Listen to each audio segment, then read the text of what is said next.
पुराने विचारों वाली बुआ जी। दिशा का परिवार बहुत ही प्रगतिशील सोच रखता था। सास बहू पति सब मस्ती से रहते थे।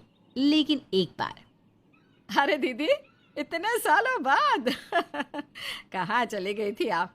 पता है कितने परेशान से हो गए थे हम लोग। अरे क्यों ऐसा कहा? कौन सा किसी के साथ भाग गई थी मैं? वो तो भोले ने कहा आ जाओ तो चली गई मैं। तभी मासूम सी बहू भी आ जाती है। भोले कौन माँ जी? फूफा जी का नाम है क्या? ओ तो ये है बहू। बच्ची उठा लाए तुम लोग तो। अभी तो इसकी खाने पीने की उम्र है भाई। तो चली खेलने बाहर लंगड़ी टांग। बहू जुम्मा जुम्मा 4 दिन हुए नहीं तुझे इस घर की बहू बने, लेकिन तुमने तो दांत दिखाना भी शुरू कर दिया है। कैसी बात करी है बुआ जी? 4 साल हो गए मेरी शादी को। सास समझ जाती है कि हर बात को क्लियर करने वाली बहू कहीं बुआ सास से पंगा ना ले ले। ये सोचकर वो बहू से कहती है, अब जाकर चाय बना ला बेटा। बुआ जी परेशान होकर आई है ना। कम से कम तो कम बोल बहू। अंदर जा बेटा। हाँ हाँ हाँ भाभी, कुछ तो सिखाओ बहू को। बच्चों को तो कोई खास शिक्षा दी नहीं, अब बहू को भी मन मर्जी का बना लो। क्या दीदी, बात तो कर रही हूँ ना, क्यों परेशान हो रही हैं आप? बहू अंदर चली जाती है। शाम होते होते बहू की तबीयत खराब हो जाती है और वो सो जाती है। अरे संध्या का वक्त है, बहू जोत बत्ती करेगी या नहीं? अब वो क्या है ना दीदी, ज्योत बत्ती की जिम्मेदारी मेरी ही है। अब घर के बूढ़े बुजुर्ग ही तो भगवान को संभालेंगे ना। ये बच्चे घर का काम ही कर ले, वही बहुत है। बच्चे? कौन बच्चे? तेरी बहू के बच्चे काम करने लायक हो गए क्या है? अरे नहीं नहीं, बहू को ही बच्चा बोल रही हूँ मैं। वो क्या है ना, रसोई संभाल लेती है वो, घर मैं संभाल लेती हूँ। चल पड़ती है गृहस्थी की गाड़ी, सबके साथ, सबके विकास के साथ। बड़ी आई, ना साथ दिख रहा है ना विकास। उतने में विकास आ जाता है, जो कि उस घर का बड़ा बेटा है। बहू का पति और सास का बेटा। अरे वो देखो, विकास आ गया।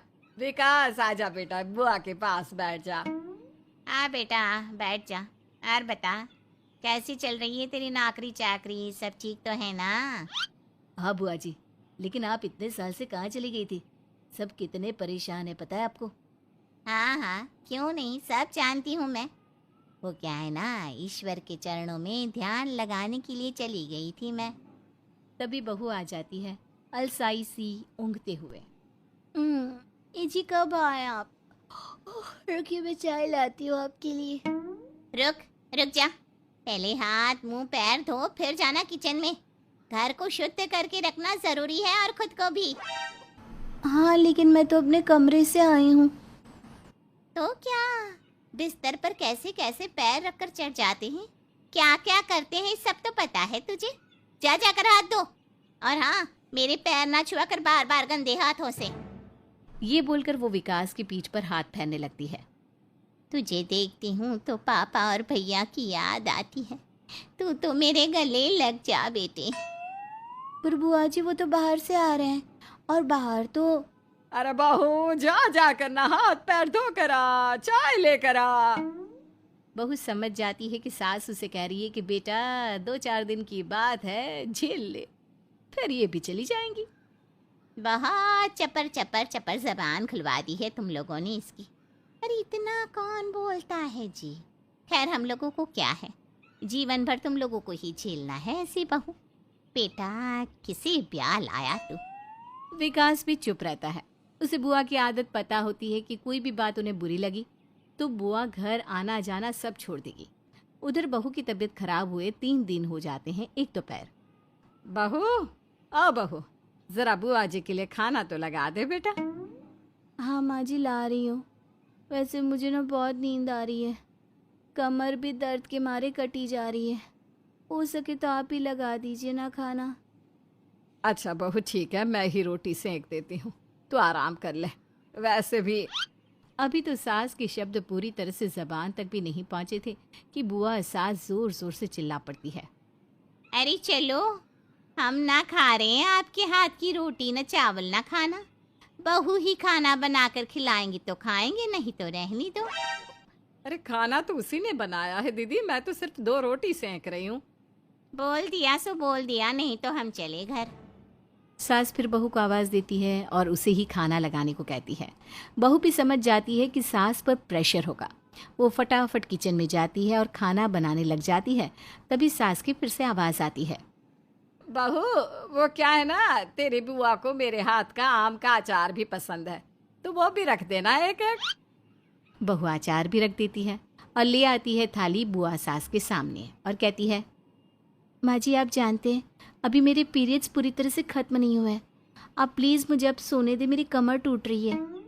हाय रे, जैसे ही बुआ सास ये सुनती है खाने को थूक देती है। पीरियड्स? बहू तो महीने से है और ऐसी हालत में तूने मुझे ना सिर्फ खाना लगाया, इस अचार को भी हाथ लगा दिया। घोर कलयुग है, घोर कलयुग। अरे बहू, तेरे माँ बाप ने कुछ सिखाया नहीं क्या? और भाभी आप भी। हाय रे, सास को तो मानो लगता है कि क्या ही हो गया। बहू महीने से है ना कि पेट से जो मैंने काम करा लिया तो दीदी को इतनी परेशानी हो गई। अरे दीदी, पेट से नहीं, महीने से है ये। काम तो करना पड़ेगा ना, क्या सारा दिन सोती रहेगी? अरे महीने से है, अछूत दूर रखो इसे। खुद का तो कोई दीन ईमान नहीं, ऊपर से हम लोगों को भी अपवित्र कर रही है। पता नहीं कैसे कैसे माँ बाप होते हैं जो लड़की को बिना पढ़ाए सिखाए भेज देते हैं। अरे भेज क्या, मर देते हैं किसी के सर पर। बहू बहुत दुखी हो जाती है। शादी के बाद से वो पति के प्रेम में ही अपने ससुराल में रह रही होती है, उस माँ बाप को छोड़कर जिसने उसे पलकों पर बिठाया। लेकिन आप सोचेंगे कि इसमें क्या बड़ी बात है। हाँ, लड़की को ये करना ही होता है। हाँ, माना दीदी कि उसके माँ बाप ने नहीं सिखाया कि महीने में किचन में नहीं जाते, लेकिन कभी मैंने भी तो ऑब्जेक्शन नहीं लिया ना। अरे दीदी, मैंने ना ये वहम कभी पाला ही नहीं कि ऐसे में घर की चीज़ें ना छुए। मैं इकलौती थी, मेरी सास ने कुछ नहीं कहा। वो भी इकलौती है तो उसकी सास ने भी कुछ नहीं कहा। और कल को मैं मर जाऊं तो क्या मेरा विकास भूखा रहेगा? क्यों? इस घर की तो ये परंपरा है ना कि घर के लड़के काम नहीं करेंगे। जिसको मेरी सास ने बताया वो तो भला हो मेरी बहू का, जिसने खुद ही सारा संभाल लिया। ना मुझे कुछ करने देती है ना मेरे बेटे को। रहने दो दीदी, अगर बेइज्जती ही करनी थी तो मुंह पर बोल देती, क्यों घुमाकर बात कर रही हो? माँ ने कुछ नहीं कहा तुमको, कभी भी झूठ ना बोलो। हाँ दीदी, मैं यही तो बोल रही हूँ कि माँ जी ने मुझे कभी कुछ नहीं कहा, इसलिए तो मैंने भी अपनी बहू को कुछ नहीं कहा। दीदी, इन बच्चों की उम्र ही क्या है? शादी हो गई तो कल की बेटी आज की जिम्मेदार बहू कैसे बन सकती है? मैं तो देखो आज तक नहीं बन पाई। ना बन पाओगी। अरे बहुओं को बेटी समझने की गलती करोगी ना भाभी, तो यही होगा। महीना चल रहा है और अचार में हाथ लगा दिया।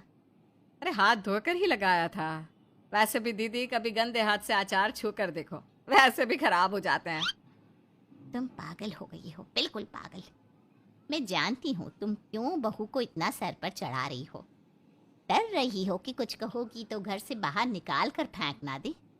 अरे डर डर कर जी रही हो, तभी तो सबको मनमानी करने दे रही हो। एक बार अपना फैसला सुनाकर देखो। ये लोग घर से निकाल दे तो मेरा नाम बदल लेना। मैंने भी रोक टोक की थी तो बहू ने निकाल दिया। बेटे ने कुछ नहीं कहा, लेकिन मैंने तो भगवान का सहारा लिया। वृंदावन में रही, वहीं खाया पिया, लेकिन झुकी नहीं। तभी विकास आ जाता है। बुआ जी, तो आपको भैया ने घर से निकाल दिया था, तभी आप वहाँ ना जाकर यहाँ आई, और जो गलतियाँ आपने अपने ही घर में की अब यहाँ भी कर रही हैं। बुआ, जीवन किसी को परेशान करके नहीं, सबके साथ चलने में है, और माँ को घर से निकालने का तो हम सोच भी नहीं सकते। मुझे माफ़ कर दो बेटा, मैं समझ गई। पुरानी सोच के साथ नई जिंदगी नहीं चल सकती।